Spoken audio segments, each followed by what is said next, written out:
스트레칭을 해줘서 굉장히 가볍습니다. 근데 말씀의 주제가 무겁습니다. 그래서 제가 무거운 마음인데 아, 가볍게 해야 되나 고민이 되지만 준비한 대로 진행하겠습니다. 오늘은 그 선한 양심을 가지라라는 주제로 함께 말씀을 나누고자 합니다.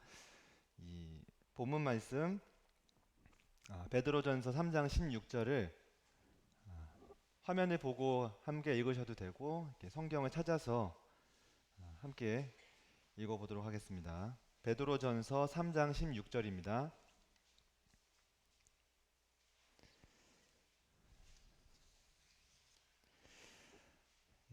제가 읽겠습니다. 시작.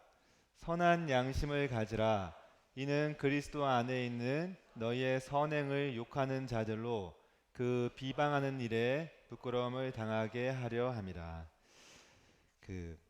제가 말씀을 이제 1월, 2월, 3월 오늘까지 매달 말씀을 전했는데 이 세 가지 말씀이 한 가지 주제를 향해서 좁혀져 가고 있습니다. 혹시 알고 계신가요? 네, 어디선가 들렸어요. 이웃 사랑입니다. 아, 첫 번째 이제 왕 같은 제사장이라고 제가 1월 달에 요 그림 해서 함께 나눴던 적이 있는데 이 왕 같은 제사장으로 말씀을 나눌 때는 제사장에게 있어서 가장 중요한 것이 거룩이라고 그랬죠. 그리고 이 거룩함이라고 하는 거는 개인의 마음에서 깨끗하게 살아가겠다고 하는 그 마음 상태를 얘기하는 게 아니라 하나님께서 말씀하신 그 계명들에 순종하는 것이라고 말씀을 드렸습니다. 그 대표적인 것으로 제가 십계명에 대해서 말씀을 드렸고 십계명의 전반부 네 계명은 하나님에 대한 것, 그리고 후반부 네 계명은 여섯 계명은 이웃에 대한 것이라고 말씀을 드렸어요. 그러면서 하나님에 대해서 우리 마음을 쏟고 하나님에 대한 것을 많이 찾아가는 우리의 마음과 더불어서 이웃을 사랑하는 것 역시 굉장히 중요한 하나님의 계명이다. 그것도 역시 지켜야 한다는 말씀을 드렸습니다. 두 번째는 기억이 나시나요? 개를 조심하라. 예, 기억하시죠? 그 개를 조심하라는 말씀으로는 그 왜 말씀을 제대로 해석하는 것이 중요한지 함께 말씀을 드렸고 종교개혁 시대에 그 우리의 선배들이 왜 솔라 스크립처라고 하는 오직 말씀으로라는 그 기치를 가지고 종교개혁을 이끌었는지에 대해서 말씀을 드렸습니다. 그리고 제가 그 배경이 나오게 된 이해를 돕기 위해서 퀴니치 신부의 간증을 그때 소개를 드렸었죠. 처음 듣는다는 식으로 저를 바라보시면은 제가 오늘 어려워지지만 그렇지 않다고 생각이 되고 그 중에 제가 마지막에 마태복음 7장 7절에서 12절 말씀을 드리면서 마지막 결론이 무엇인지 그리고 왜 그런 결론이 나왔는지를 한번 생각해 보시기를 제가 권고를 드렸었어요. 기억이 나시나요? 예. 그래서 저는 딱 그걸 드리고 나서 내일부터 엄청난 나에게 문자와 카톡이 오겠구나. 이런 뜻이냐고. 엄청 기대했는데 한 명이 왔어요. 딱 한 명. 예. 그래서 굉장히 큰 감동을 받았습니다, 제가. 그리고 그분과 함께 나눴던 내용을 오늘 잠깐 말씀을 드리려고 합니다. 제가 읽겠습니다. 구하라 그리하면 너에게 주실 것이요 찾으라 그리하면 찾아낼 것이요 문을 두드리라 그리하면 너에게 열릴 것이니 구하는 이마다 받을 것이요 찾는 이는 찾아낼 것이요 두드리는 이에게는 열릴 것이니라. 너희 중에 누가 아들이 떡을 달라 하는데 돌을 주며 생선을 달라 하는데 뱀을 줄 사람이 있겠느냐. 너희가 악한 자라도 좋은 것으로 자식에게 줄 줄 알거든. 하물며 하늘에 계신 너희 아버지께서 구하는 자에게 좋은 것으로 주시지 않겠느냐. 그러므로 하고 나오는 게 바로 무엇이든지 남에게 대접을 받고자 하는 대로 너희도 남을 대접하라. 이것이 율법이요 선지자니라 라고 성경에 기록이 되어 있습니다. 이 대부분 이 마태복음 7장 이 앞에 있는 얘기들을 하다 보면은 주로 대부분 말씀을 하시는 게 열심으로 기도해라. 받을 때까지 기도해라. 대부분 이런 내용으로 말씀을 하시고 우리 아버지께서 좋은 것으로 주시지 않겠느냐? 반드시 좋은 것으로 주신다. 그러므로 기도하라라는 결론을 많이 내리시죠. 근데 이 단락에서 오늘 예수님께서 내리신 결론은 무엇이든지 남에게 대접을 받고자 하는 대로 너희도 남을 대접하라는 겁니다. 뭐 그 안에 숨겨진 예수님의 그 의도를 다 알 수는 없어요, 제가. 근데 예수님 분명히 기도에 대한 내용을 분명히 하셨을 수도 있지만 그것보다 표면적으로 드러난 거는 황금률에 대한 내용을 말씀하셨다고 하는 겁니다. 그렇다고 한다면 예수님께서 어떠한 의도를 가지고 이 말씀을 결론을 내셨나 이런 생각을 해보게 됐어요. 하나님께서는 항상 너희들에게 좋은 것으로 채워주시는 분이다. 그분은 너희들의 사정을 알고 어려움을 알고 어떤 환경에 있는지 알고 있다. 그러므로 그분을 신뢰하는 가운데 너희가 사랑을 베풀 일이 있을 때에는 사정이 어렵다고 할지라도 꼭 그렇게 하도록 하라. 이런 뜻이 아니었나 저는 생각이 됩니다. 앞에 있는 얘기와 뒤에 있는 결론이 논리적이고 이렇게 맞춰지게 하려면은 가장 합당한 해석이 아닐까 생각이 돼요. 물론 저 말고도 다른 해석이 있을 수 있겠지만 일단 그런 생각이 듭니다. 성도님들에게 이웃을 사랑한다는 것은 쉬운 일인가요? 생전 처음 만나는 사람이든 아니면 교회 안에 있는 사람이든 심지어 가족일지라도 그 이웃의 정의를 다양하게 내릴 수 있지만 누구를 만나서 누구를 어떻게 대하든지 간에 그 이웃을 사랑하는 건 굉장히 쉬운 일인가요? 제가 봤을 때는 굉장히 어렵다는 겁니다. 그리고 예수님께서도 그것이 굉장히 어렵다는 것을 저는 알고 계셨다고 생각이 들어요. 그렇기 때문에 이 마태복음 7장을 얘기하실 때 하나님에 대한 신뢰를 먼저 선포하신 겁니다. 제자들에게. 하나님께서 너희들을 채우실 것이라는 말을 하지 않고 그냥 내가 명령을 따라서 너에게 명하고 있으니까 이웃을 사랑해라. 그러면은 사실 더 어려운 거예요. 그분께서 채우실 거라는 믿음을 잊고 그것을 알려줘야만이 방금 말씀을 드리고 요 앞에 나와 있는 대로 내가 어떤 환경에 있다 할지라도 이웃을 사랑할 수 있다는 겁니다.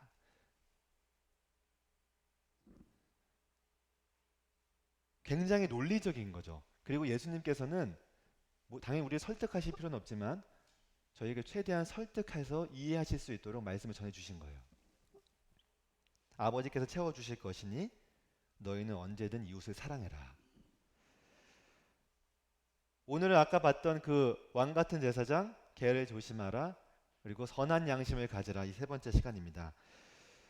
먼저 방금 처음 읽었던 3장 16절 본문 이해를 위해서 이 기록된 배경과 수신인에 대해서 먼저 말씀을 드려보겠습니다.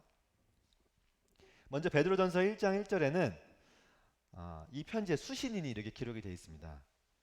예수 그리스도의 사도 베드로는 본도, 갈라디아, 갑바도기와 아시아와 비두니아에 흩어진 나그네, 이게 1장 1절이거든요. 이 많은 사람들은 베드로전서가 이 로마 황제 네로 들어보셨죠? 이 네로 황제의 가혹한 핍박이 시작된 이후에 기록이 되었다라고 추정을 하고 있습니다. 이 흩어진 나그네라고 써있는 이 빨간색 글씨는 헬라어 파레피데모이스 디아스포라스 이렇게 되어 있는데 이 두 단어가 합쳐진 건데 특히 이 단어에는 우리가 이제 언어를 배울 때 특히 영어를 배울 때 관사라고 특정인을 딱 지목할 때 쓰는 그런 단어가 있는데 그게 없어요. 다시 말해서 누구한테 쓰여져 있는지가 나와 있지 않다는 겁니다.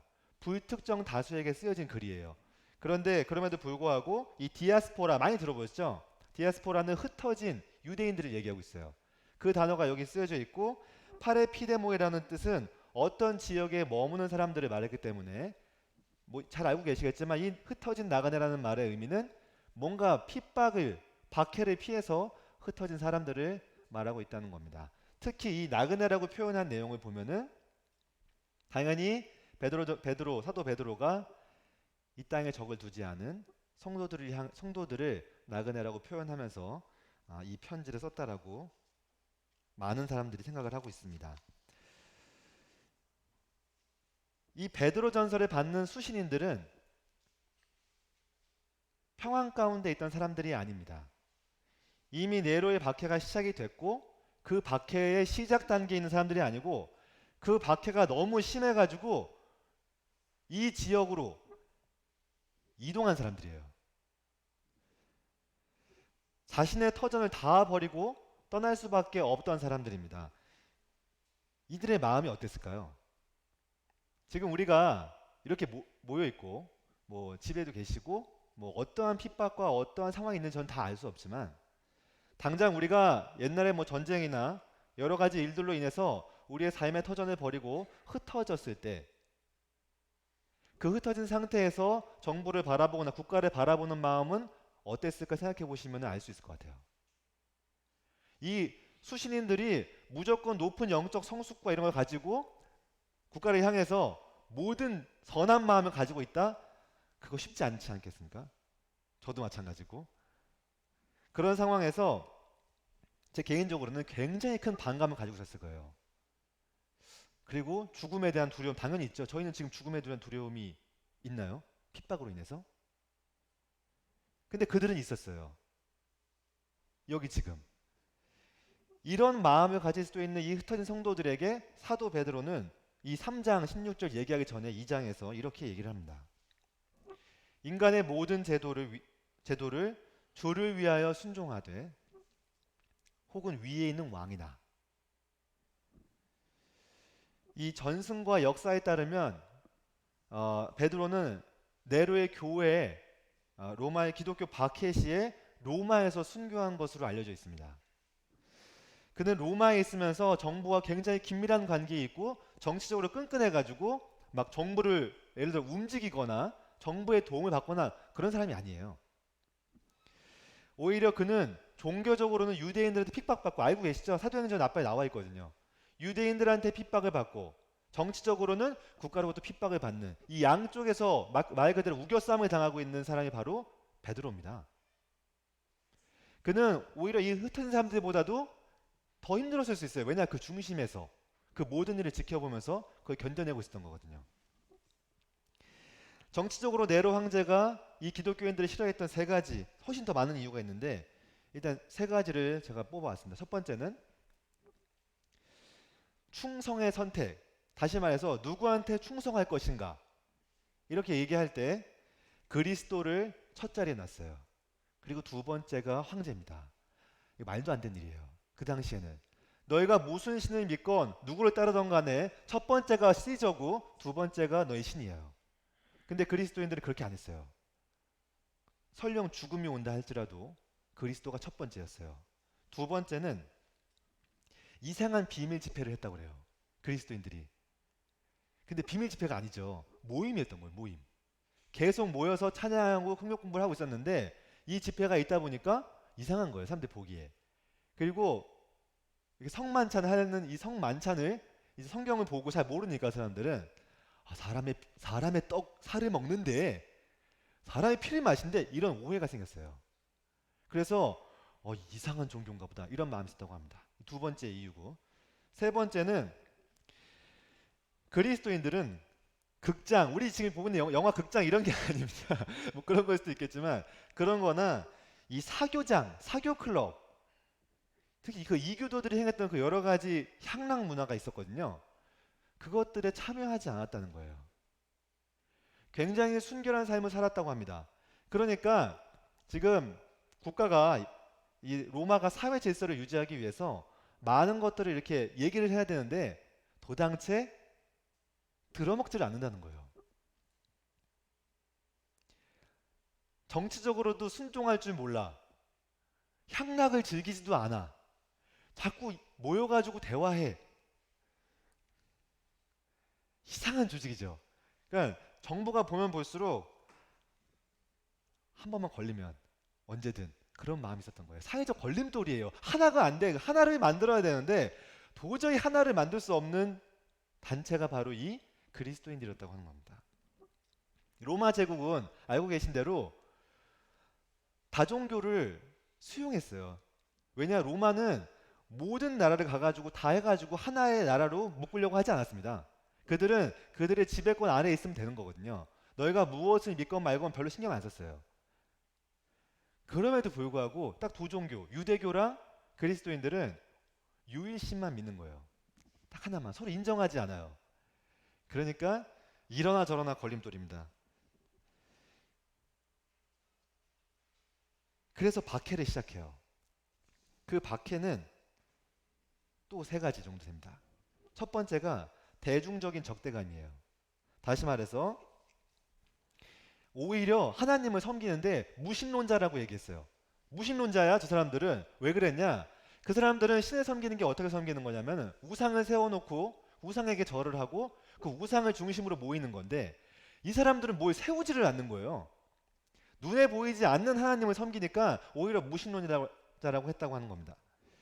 그리고 아까도 말했듯이 쟤네는 무슨 피를 내고 사람 살을 뜯어먹는데, 말이 안 되잖아요 이게 지금 사람들한테. 그래서 계속 대중적으로 이상해, 이상한 단체 같아, 이런 얘기를 했다고 하는 겁니다. 그리고 막 자꾸 그런 걸 먹는다고 하니까 납치 소동이 일어나면은 그리스도인들이 한 줄 아는 거예요. 사람의 사혈과 피를 먹는다고 하니까. 이상한 일이 있었어요. 대중적인 적대감을 막 몰아넣었어요. 두 번째는 지적인 공격입니다. 그 마르크스 아우렐리스 황제의 통치 기간에 이 철학자 셀서스라고 하는 사람이 있었는데, 이 사람이 기독교가, 그러니까 이 성경과 그들이 믿는 종교가 잘못됐다고 하는 거를 논리적으로 반박하기 시작했어요. 그냥 이상하다 이상하다 한 게 아니라 왜 잘못됐는지를 잘 이렇게 설명해 줬습니다. 성도님도 아시겠지만 이 논리는 굉장히 중요한 거예요. 사실 사람이 설득을 당하거나 설득하는 이유는 논리적인 얘기를 하기 때문인 겁니다. 그렇죠? 그 3단 논법 아시죠? 소크라테스의 모든 사람은 죽는다, 나는 사람이다, 나도 죽는다. 명확하잖아요. 이런 논리적인 얘기를 이 지적 전무가 막 합니다. 이렇게 지적인 공격을 했더니 교회 사람, 이 그리스도인도 어떡하죠? 막 이렇게 눈 깜빡깜빡하고 있는 거죠. 아니면 그 당시에도 아니라고 막 얘기했겠죠. 근데 그렇게 하기가 어려우니까 변증가라고 하는 사람들이 나온 거예요. 그때 당시에. 미국에 있는 유명 대학, 하버드 이런 대학들은 그 기본 그 설립된 이유가, 지금 명문대지만 설립된 이유가 기독교를 가르치기 위한 거예요. 외부의 지적인 공격들에 대해서 지적으로 방어하기 위해서 만든 게 바로 대학교입니다. 대학 설립의 목적이에요, 원래가. 그런 일들이 있었다고 하면 두 번째예요. 그리고 세 번째는 잘 아시는 대로 신체적 핍박입니다. 엄청난 핍박을 받았어요. 저희 상상할 수도 없죠. 히브리서 나오지 않습니까? 톱을 켜고 칼로 찔리고.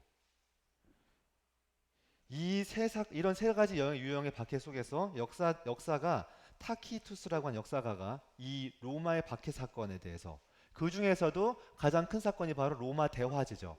이 로마 대화제 때문에 베드로와 바울이 죽은 것으로 보고 있는데, 이 로마 대화제 사건에 대해서 이렇게 기록을 하고 있습니다. 황제의 거듭된 부인과 신들에게 바쳐진 희생에도 불구하고 황제가 화제를 명령했다는 의심은 그치지 않았다. 그리하여 이 소문을 없애기 위해 네로는 이미 배덕적 행위로 시민들의 증오를 받고 있던 기독교 신자들에게 혐의를 씌우고 이들을 잔인하게 처벌하기로 결정했다. 혐의를 씌운 거예요. 안 했는데. 이 악한 미신은 한동안 주춤하였으나 곧 유대뿐 아니라 전 세계의 모든 사교들이 모여들었던 로마에 다시 출현했다. 그리하여 우선 스스로 기독교인이라 고백했던 자들이 체포됐고 이들의 증언에 의하여 더 많은 숫자가 정죄받게 됐다. 그 이유는 화재 자체 때문이라기보다는 이들이 인류를 증오했기 때문이다.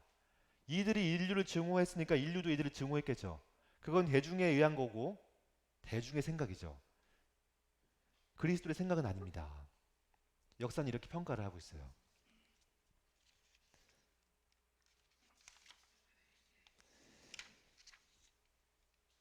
베드로가 당했던 그 순교의 순간들, 그리고 그 당시에 있던 많은 소아시에 흩어져 있던 그 사람들이 이 모습을 봤을 때 어떠한 마음으로 정보를 받겠냐는 겁니다. 지금 그게 우리가 주인공이면은 우리 어떤 마음으로 볼까요?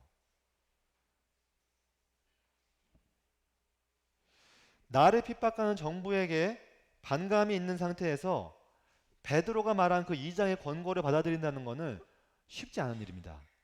제도와 왕을 존경하고 순종하래요. 근데 베드로가 이렇게 말할 수 있었던 이유와 그 근거는 그가 예수님께 배웠고 성경이 기록하고 있는 그것이 하나님의 뜻이기 때문입니다. 각 사람은 위에 있는 권세들에게 복종하라. 권세는 하나님으로부터 나지 않음이 없나니 모든 권세는 다 하나님께서 정하신 바라. 그러므로 권세를 거스리는 자는 하나님의 명을 거스림이니 거스르는 자들은 심판을 자취하리라. 4절에 그는 하나님의 사역자가 되어 내게 선을 베푸는 자니라. 그러나 내가 악을 행하거든 두려워하라. 그가 공연히 칼을 가지지 아니하였으니 곧 하나님의 사역자가 되어 악을 행하는 자에게 진노하심을 따라 보응하는 자니라. 로마서 13장에서는 모든 권세는 하나님으로부터 왔다고 선포를 하고 있습니다. 제가 이런 얘기를 한 적이 있어요. 사실 회사에서. 근데 이제 회사에서 많은 역사를 본 사람들 저한테 그런 얘기를 하더라고요. 성경과 기독교는 사회질서 체계를 중앙정부의 통제하에 있게 하기 위해서 의도적으로 쓴 글이야. 이런 얘기를 하게 되면은 봐봐, 국가에 순종하라고 하지 무조건 순종하라고 하지 그거는 의도로 가지고 쓴 글이다. 이렇게 얘기를 했었어요. 너무 놀랐어요. 사실 너무 놀랐던 이유는 제가 지식이 부족해서였고, 두 번째는 그 사람이 그런 생각을 하는구나라고 들었고, 이 역사가 기독교를 그렇게도 보는구나라는 거에 놀랐습니다. 근데 이거는 바울의 생각이 아니고 베드로의 생각이 아니고 예수님께서 말씀하신 거예요. 예수님께서 요한복음 19장 11절에 빌라도에게 이렇게 말씀을 하십니다. 예수께서 대답하시되 위에서 주지 아니하셨더라면 나를 해할 권한이 없었으리니 그러므로 나를 내게 넘겨준 자의 죄는 더 크다 하시니라. 예수님 빌라도에게 분명히 말씀하셨어요. 너가 나를 해하는 권세는 하나님이 주신 거야. 너무 당연한 얘기죠. 어느 누가 창조주 하나님을 해할 수 있겠어요?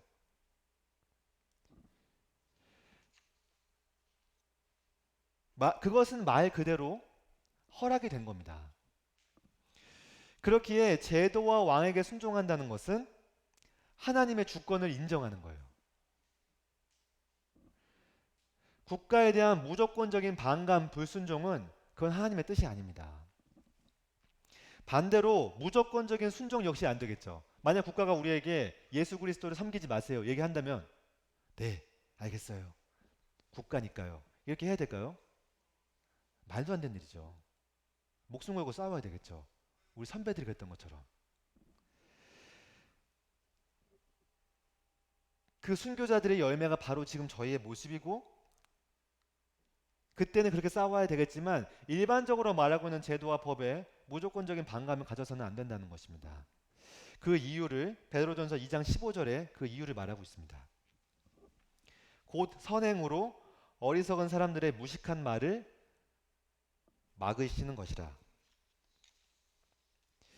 이 하나님께서 자기 백성들이 거룩하고 의롭게 살기 위한 목적은 그들로 하여금 그리스도인들에게 비난할 정당한 이유를 갖지 못하게 하기 위함이에요. 만약 그리스도인들이 굉장히 이 사회 속에서 모험적으로 살면은 우리가 어떠한 행동을 하든 어떠한 삶을 살든지 간에 우리들의 행동을 가지고 비난할 수 없다는 얘기입니다. 때로는 아까 말했던 대로 대중적으로 우리의 모습이 좋게 비춰지지 않다 할지라도 우리의 모습 자체 굉장히 선한 모습과 이 제도와 여러 가지들 순종하는 모습을 보인다고 한다면 그들이 어떠한 얘기를 하든지 그것이 옳지 않다는 거예요. 그걸 하나님께서 보장하신다는 겁니다. 우리는 주로 그리스도인을 나타내기 위해서 많은 일들을 하려고 해요. 예를 들어서 자선사업 또는 영적인 일에 대해서 복음 전파, 굉장히 중요한 일들이죠. 외적으로 하는 행동에 대해서 굉장히 우리가 집중하는 경우가 많이 있는데, 그것과 동시에 그런 일들을 아무리 많이 한다 할지라도 우리가 불법적인 모습을 보이거나 불량한 태도를 보이게 되면은 우리가 하고 있는 그 많은 일들이 굉장히 굉장히 의미가 없을 수 있습니다. 실제로 매스컴을 통해서 소위 목사라고 하는 분들이 너무 많은 죄를 저질러서 복음이 들어가질 않잖아요.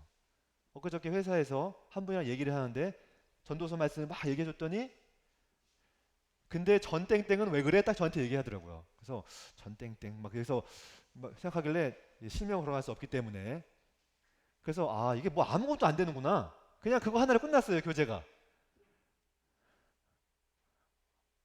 어떠한 모습을 보이냐는 굉장히 중요합니다. 우리가 무엇을 하든지 그거보다 훨씬 더 중요해요. 베드로는 이 같은 주제, 선한 양심의 주제를 3장까지 갖고 있습니다. 그리고 3장에 딱 와서 두 가지의 선한 양심을 얘기를 하고 있어요. 물론 이 선한 양심은 한 가지 있는데 두 가지 측면에서 볼 수 있다는 얘기입니다.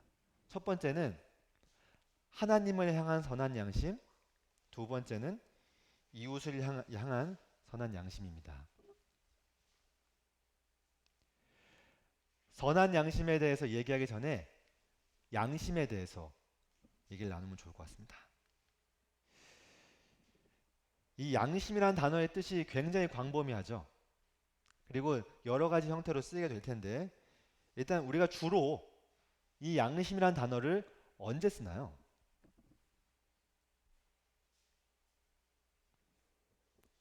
주로 넌 양심도 없냐? 그죠? 이런 얘기 많이 들어보셨어요? 너는 양심도 없냐? 안 들어보셨어요? 예, 역시. 네. 양심이 썩었다. 넌 양심 썩었다. 그리고 성경에 나온 대로 양심의 가책을 느끼다. 이런 얘기가 있습니다. 이 주로 양심은 진짜 다양한 뜻이 있는데 죄를 자각하기 위한 용도로 쓰입니다. 그쵸? 오늘 집을 나오는데 갑자기 어떤 우리 조그만 친구가 저한테 양심에 대해서 학교에서 배웠나 봐요. 양심은 삼각형이래요. 이렇게. 그래서 무슨 소리야? 그랬더니 혹시 아시나요? 삼각형인데 마음의 양심 삼각형인데 죄를 지을 때마다 이 삼각형의 안에 있는 이 모서리 부분에 찔린다는 겁니다. 그래서 탁탁탁탁 찔린대요. 그럼 잘해야 되겠다 하는데 이 양심이 무뎌지면 원이 된답니다. 그래서 찔리지 않는데요. 사회에서도 양심을 알려주는구나. 양심은 삼각형이랍니다, 원래. 성경도 양심의 원래 목적과 의도, 그 역할에 대해서 이렇게 설명을 하고 계세요. 율법이 없는 이방인이 본성으로 율법의 일을 행할 때에는 이 사람은 율법이 없어도 자기가 자기에게 율법이 되나니 이런 이들은 그 양심이 증거가 돼요. 그 생각들이 서로 혹은 고발하며 혹은 변명하여 그 마음에 새긴 율법의 행위를 나타내느니라. 구원받지 않았을 때조차도 양심은 역할을 합니다. 바로 죄를 지을 때 야 그거 잘못된 거잖아 이렇게 얘기해 주는 거예요. 그러나 이 양심은 하나님을 향하도록 하지는 않습니다. 하나님을 향하도록 하는 양심은 오직 거듭날 때 성령으로 말미암아 새롭게 태어날 때 그것이 생겨나게 되는 거죠. 성경은 이 선한 양심에 대해서 이렇게 얘기를 하고 있습니다. 하물며 영원하신 성령으로 말미암아 흠없는 자기를 하나님께 드린 그리스도의 피가 어찌 너의 양심을 죽은 행실에서 깨끗하게 하고 살아계신 하나님을 섬기게 하지 못하겠느냐. 그러므로 모든 구원받은 그리스도인들은 선한 양심이 있습니다. 하나님을 향한 선한 양심이 있어요. 침례는 베드로가 말하는 이 침례는 선한 양심이 추구하는 바입니다. 그러므로 이 외적 예식은 그 자체로는 아무 효력이 없어요. 베드로가 어떤 의도를 가지고 왜 그 문구를 거기에 넣었는지는 알 수 없지만 그는 아마 이것을 얘기하고 싶었던 것 같아요. 외적 예식은 그 자체로는 효력이 없다는 겁니다. 중요한 건 그 안에 있는 선한 양심 마음이라는 거예요. 하나님을 향한 그 마음, 그 양심이 곧바로 서 있어야지 내가 외적으로 무엇을 하는 것에 의해서 내가 그 양심의 가책을 받지 않게 되면 그건 아무 의미 없다는 겁니다. 우리가 많은 일들을 하죠. 예배도 드리고 아마 많은 일을 할 겁니다. 제가 잘 모르지만. 근데 침례는 연합이에요. 그리스도와 죽고 그리스도와 살았다는 것을 나타내는 예식입니다. 근데 우리가 잘못 생각하면 그 예식을 마침표로 생각하고 그게 모든 것의 끝인 것처럼 생각할 때가 있는 것 같아요. 그것은 잘못된 거죠. 사실 침례는 시작인 거죠. 선한 양심에 간구하는 바입니다. 이것을 마침표로 생각하는 순간 어떠한 생각이 드냐면은 죄를 죄라고 여기지 않아요. 양심의 실종이 되는 겁니다. 뉴욕에서 한 남자가 강도짓을 하다가 상점 주인이 쏜 총에 맞아 죽었습니다. 맞아가지고 온몸이 마비가 됐어요. 강도는 상점 주인을 상대로 손해배상을 청구했습니다. 그리고 손해배상금을 받아냈어요. 변호인은 배심원에게 이 남자야말로 이 사회에서 가장 큰 피해자라고 했습니다. 강도를. 그리고 이 피해자를 고려하지 않은 그 상점 주인은 진짜 무감각한 사람, 사랑 없는 사람. 강도가 오죽했으면 그 상점을 털러 왔을까? 그런 마음을 이해해주지 않고 사람을 총으로 쏴서 마비로 만들어 이런 나쁜 사람하고 손해배상금을 매겼어요. 그리고 이 가엾은 범죄자 평생토록 그 휠체어 타고 다녀야 되는 이 사람에게 손해배상금을 청구하게 됐습니다. 실제 있었던 일이죠. 저 사건이라 써왔죠 제가. 근데 이 사람 몇 개월 뒤에 그 휠체어 타고 무장강도 하다가 잡혔습니다. 브롱크스의 마약상해자 코카인 중독자가 8명의 아이와 2명의 여인을 직접 탄도거리, 다시 말해서 뭐 저 경찰은 아니지만 탄도로 쏴서 죽일 수 있는 거리에서 쏴서 죽였어요. 머리에서 쏜 게 아니고 진짜 살인을 한 거죠. 진짜 죽이려고 쐈다는 겁니다. 이 사건은 1949년 이후로 뉴욕에서 사람을 가장 많이 죽인 사건이에요. 근데 배심원들 아시죠? 배심원 제도가 있잖아요. 그 사람들이 그 사람은 마약과 스트레스 때문에 그렇게 한 거예요. 극도의 절망감과 환각 상태에서 한 겁니다. 이렇게 하고 가벼운 처벌을 줬어요. 사람을 10명을 죽였는데. 이 두 사건은 존 메가더의 양심 실존이라는 책에서 발췌를 한 겁니다. 이 두 사건. 존 메가더는 이 책에서 이렇게 미국 사회를 얘기하고 있어요. 오늘날 미국에서는 가장 극악한 범죄를 저지르고도 무죄 판결을 받는 것이 이론적으로 가능하게 됐다. 단순히 정신적 혹은 감정적 무질서와 혼란에 책임을 돌리면 된다는 거예요. 우리나라 일반인들이 굉장히 분개하는 것 중 하나가 있죠. 범죄 저질렀을 때. 뭔지 아십니까? 술을 먹어서 기억이 안 나요.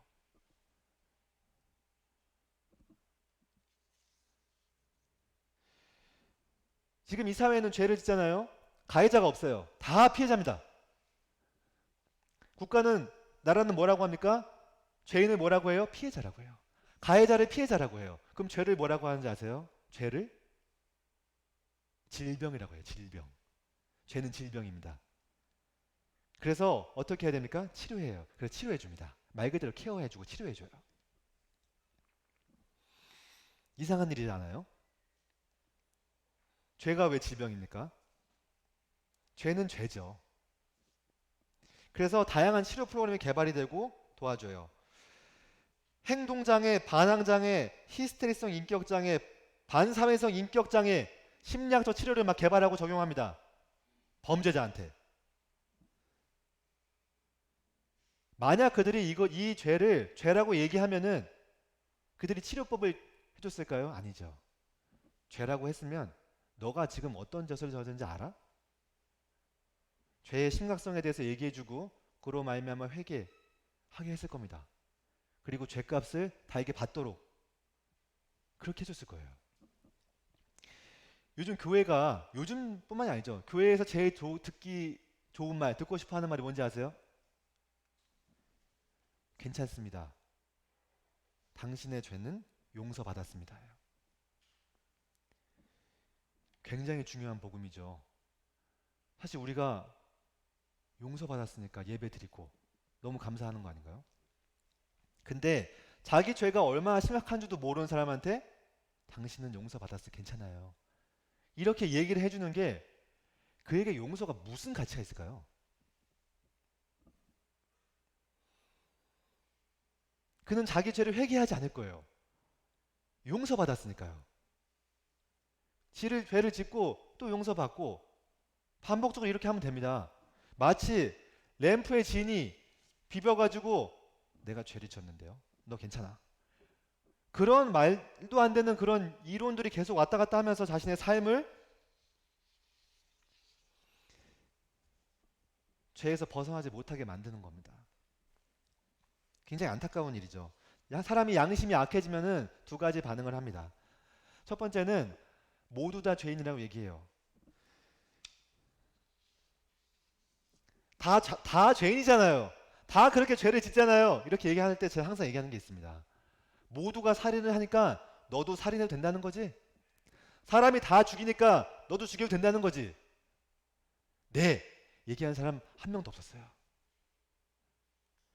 로마서에서 이렇게 얘기를 하고 있습니다. 그들이 이 같은 일을 행하는 자는 사형에 해당한다고 하나님께 정하심을 알고도 자기들만 행할 뿐 아니라 그런 일을 행하는 자를 옳다고 하느니라. 주변에 자신이 하고 있는 죄를 하는 사람 많이 있습니까? 혹시라도? 그럼 당장 나와야 돼요. 그게 공동체이건 사회적 문화이건 그 죄를 진 사람 주변에 많이 있다면 빨리 나와야 됩니다. 그리고 내가 하고 있는 일이 하나님의 법에 비춰봤을 때 엄청 잘못됐던 것이라는 것을 알아야 돼요. 두 번째는 제가 개인적으로 굉장히 싫어하는 건데, 싫어하기도 하고 위험하다 생각하는데, 허락하심이 있었다는 거예요. 죄에도.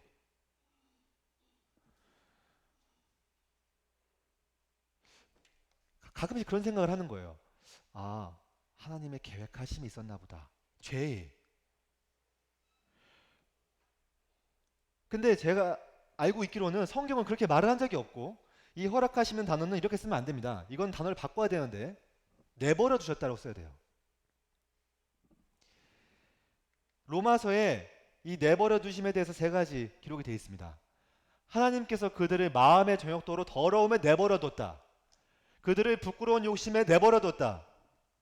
하나님 두기를 싫어해서 상실한 마음대로 내버려 뒀다는 거예요. 그러므로 죄를 지었을 때 누군가라도 그게 허락하심이 있었고 아무 일이 없었어요. 계획하심이 있었나 봐요 라고 얘기하면 안 되는 거예요. 그 사람들 지금 성도님들께 얘기 드리는 게 아닙니다. 혹시 오해하지 마십시오. 마음에 어려움 받지 마십시오. 누군가가 죄를 지었을 때 이렇게 얘기하면 안 된다는 거예요. 그건 내버려 두시는 거예요. 다윗의 범죄 아시죠? 다윗의 범죄.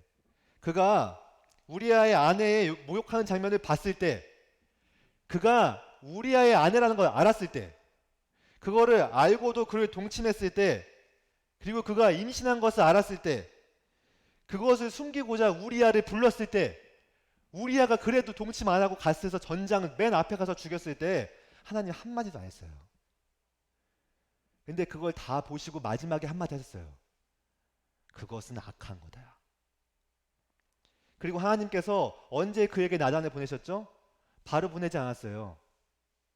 아이를 낳았을 때 보냈습니다. 10개월은 지난 거예요, 거의.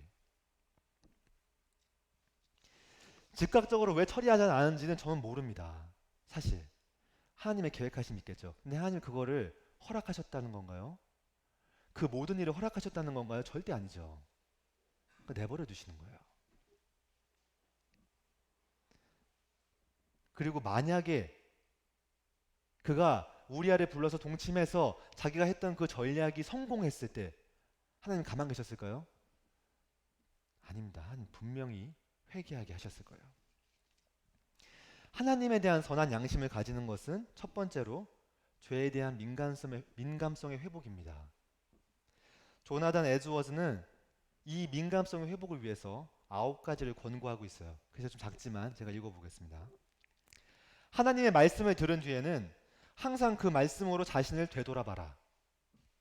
일반적으로 분별력이 있고 성숙한 사람들이 피하는 행동을 하고 있다면 특별히 진지하게 그런 행동들이 실제로 죄가 아닌지를 스스로에게 물어봐라.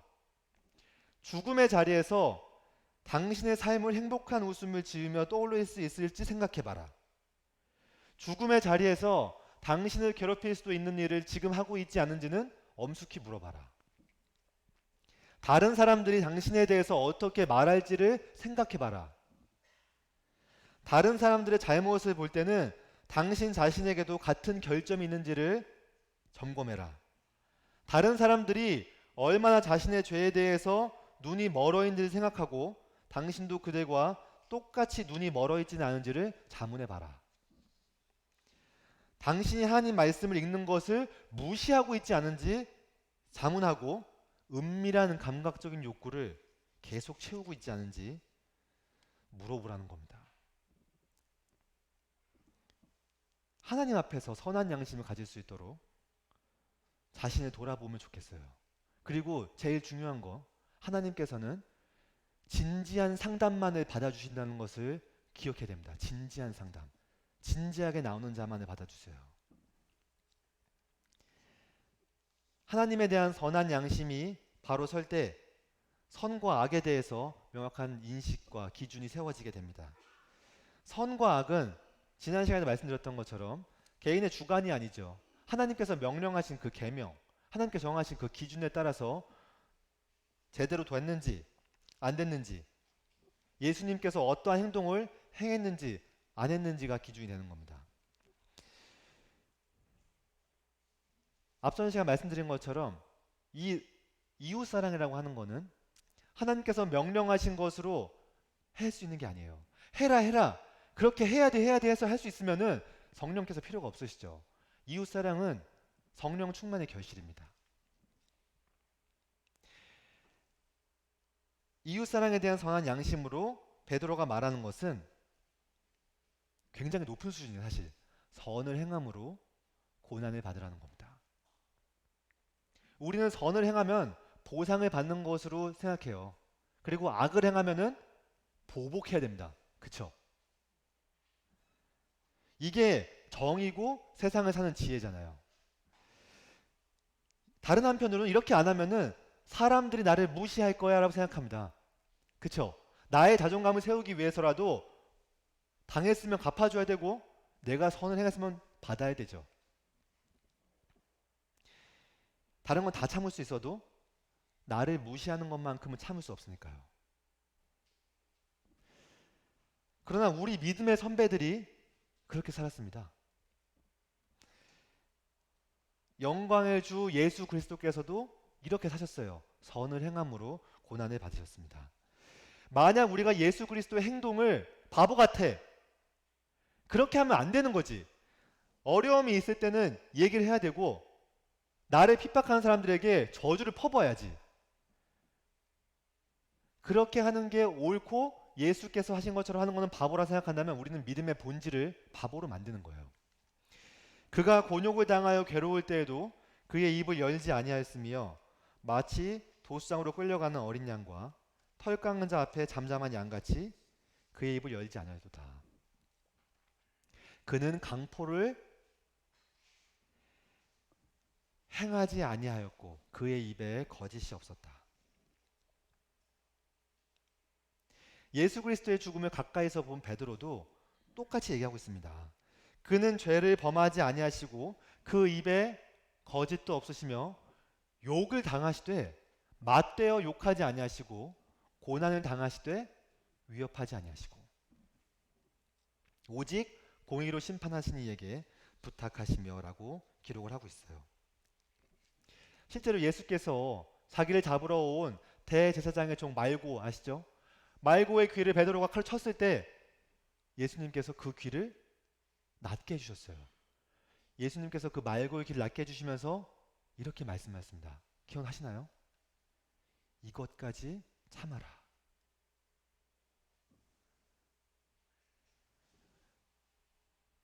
누가복음 23장 34절에서는 자기에게 고통을 입히고 해를 입히는 그 사람들에게 그 사람들을 위해서 기도하셨어요.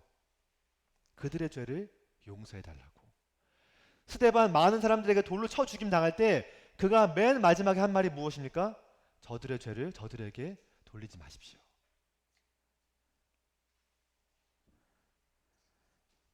스데반은 예수님을 따라간 겁니다. 그리고 우리 역시 예수님 따라가기를 사도 베드로는 바라고 있는 거예요. 그 어려운 환경 속에서. 그리고 이런 삶을 사는 것이 왜 그런 삶을 살아야 되냐고 누가 물어본다면 그런 삶을 사는 것이 우리의 이 땅에 남아있는 목적이라고 얘기를 하고 있습니다. 우리 이웃에 대해서 선한 양심을 표현하는 것이 바로 우리가 이 땅에 살아있는 이유라는 것입니다. 사도 베드로는 이렇게 얘기를 하고 있어요. 죄가 있어 매를 맞고 참으면 무슨 칭찬이 있으리요. 그러나 선을 행함으로 고난을 받고 참으면 이는 하나님 앞에 아름다우니라. 이를 위하여 너희가 부르심을 받았다는 겁니다. 이것을 위하여 받았다는 겁니다. 부르심을. 거듭난 사람들을 부르심 받고 택함을 받았다고 하죠. 굉장히 자존감 높은 얘기죠. 근데 그 택함과 부르심의 목적이 선을 행함으로 고난을 받는 거라는 거예요. 코로나로 굉장히 어려운 시국이죠. 원래 사회가 어려우면은 자꾸 하나가 되는 거잖아요, 원래. 제가 알고 있는 경험으로는 IMF 때 뭐 금도 모으고 뭔가 하나가 되려고 이렇게 했었는데 요즘 사회는 불신만 가득한 것 같아요, 서로에 대해서. 사회가 이렇게 불신만 가득하다고 해서 저희까지도 불신이 가득하고 하나가 되지 않도록 하고 선한 양심 같은 거는 이 시대에 필요 없다고 생각해야 되겠습니까? 저는 아니라고 생각합니다. 베드로가 얘기한 것처럼 하나님 앞에 선한 양심을 가지고 이웃에게도 선한 양심을 베풀 줄 아는 그런 모습이 우리에게 필요한 시대가 아닌가 생각이 됩니다. 그래서 이 모습을 통해서 우리가 이 땅에 있는 이유, 하나님의 영광을 위한 도구로 사용되는 이 일에 우리가 제대로 쓰임 받기를 진심으로 기도합니다. 그리스도인 삶의 본질을 생각하면서 나는 죄를 어떻게 여기는가, 그리고 나는 그리스도를 얼마나 닮아 있는가에 대해서 자문해 보시고 또 그를 따라가는 우리 인천 송도교회 성도님 되시기를 진심으로 기도하겠습니다. 감사합니다.